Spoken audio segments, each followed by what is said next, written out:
seu olhar, Mona Lisa, seu quase rir ilumina tudo ao redor, minha vida. Ai de mim, me conduza junto a você ou me usa pro seu prazer, me fascina. Deusa com ar de menina, me fascina.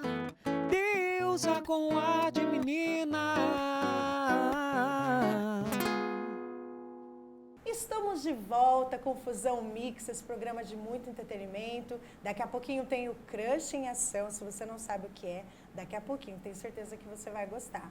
E nós estamos aqui com o Dr. Paulo, veterinário, está respondendo muitas perguntas, está um papo muito gostoso, descontraído, e ele falou que, que depois dos comerciais ele voltava com a resposta. Lembrou da pergunta? Sim, Alê, sim, a pergunta. O que as pessoas mais me perguntam quando descobrem que eu sou médico veterinário? Ou quando eu falo para alguém que eu sou médico veterinário? Cara, são duas perguntas essenciais.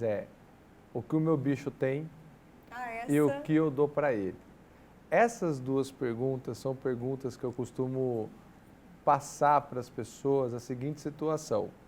Se você tem um filho pequeno, e você está com ele em casa e ele está doente e você não sabe o que ele tem e você vai num posto de saúde ou conhece uma enfermeira ou um médico e você pergunta para ele o que o seu filho tem ou o que ele pode dar, muito dificilmente ele vai responder para você o que dá, porque ele não está vendo a criança. Exatamente. Ele não está avaliando a situação.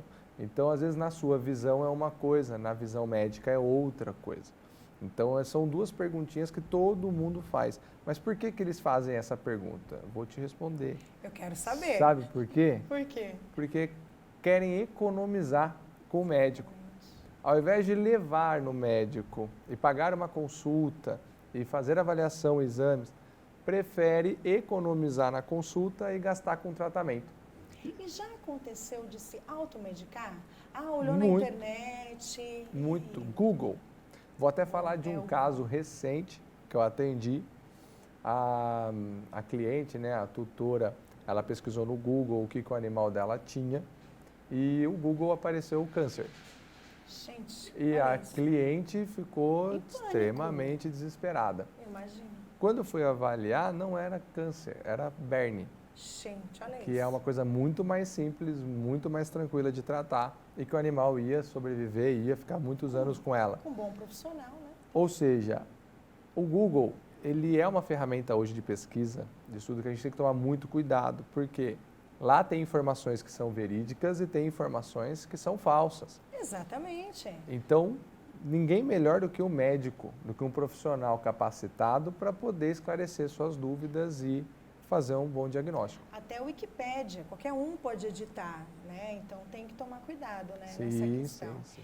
E eu tenho até uma pergunta, quando eu disse que eu ia trazer um médico veterinário no programa, aí perguntaram, Alê, pergunta pra mim, eu tenho um cachorro que ele é muito tímido, eu ralho com ele, ele sai correndo e não volta mais. E como é que faz? Tem que dar um remedinho? É igual o humano mesmo, toma um remedinho para ansiedade, para depressão? Como que é feito isso? Isso também é muito comum, tá? O animal, alguns animais, isso é mais a parte comportamental deles, né? E vem de nascença o DNA, não sei como que fala?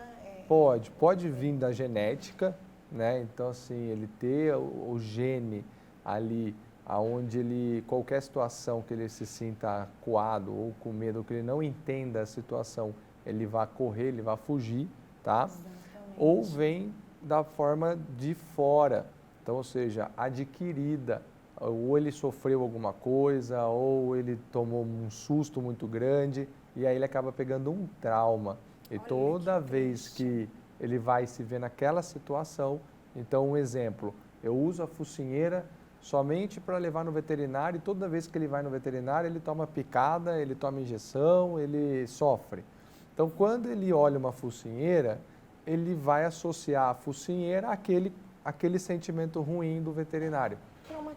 Traumatiza Tadinho, o animal. Né? Então, eles vão adquirindo, lembrando que animal, eles não têm tá? A consciência do amanhã, do ontem. Eles não lembram. Isso eu não sabia, isso é novo para mim. Tá. Com certeza que você também não sabia, Para né? você aí de casa. Não Exatamente. precisa ficar preocupada. Por exemplo, eu falei para o meu cachorrinho, para o Billy, que eu vou passear com ele amanhã às 5 horas da tarde. Ele não vai ficar ansioso esperando amanhã às 5 horas da tarde.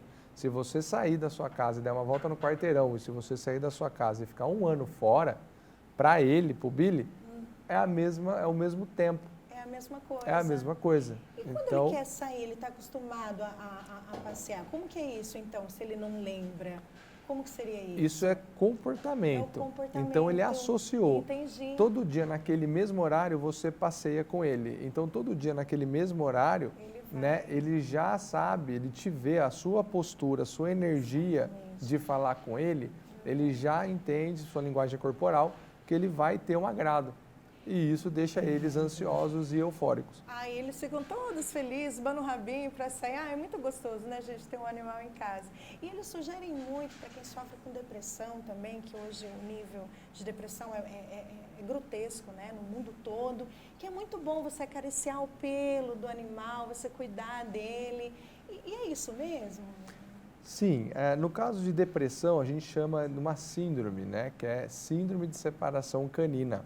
Essa síndrome, o animal ele se apega muito a você, então ele se apega ou a outro animal ou a você, e quando você sai para trabalhar, quando você sai de casa, ele acaba se sentindo sozinho.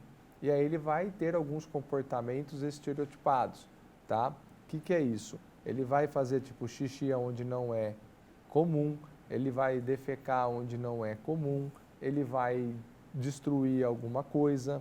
Para quê? Para chamar a sua atenção, para que você veja, né? Nos Estados Unidos, inclusive, foi feito um trabalho sobre isso, que você até pode ver no YouTube, na internet, onde os tutores colocaram câmeras escondidas na casa e fingiram que saíram.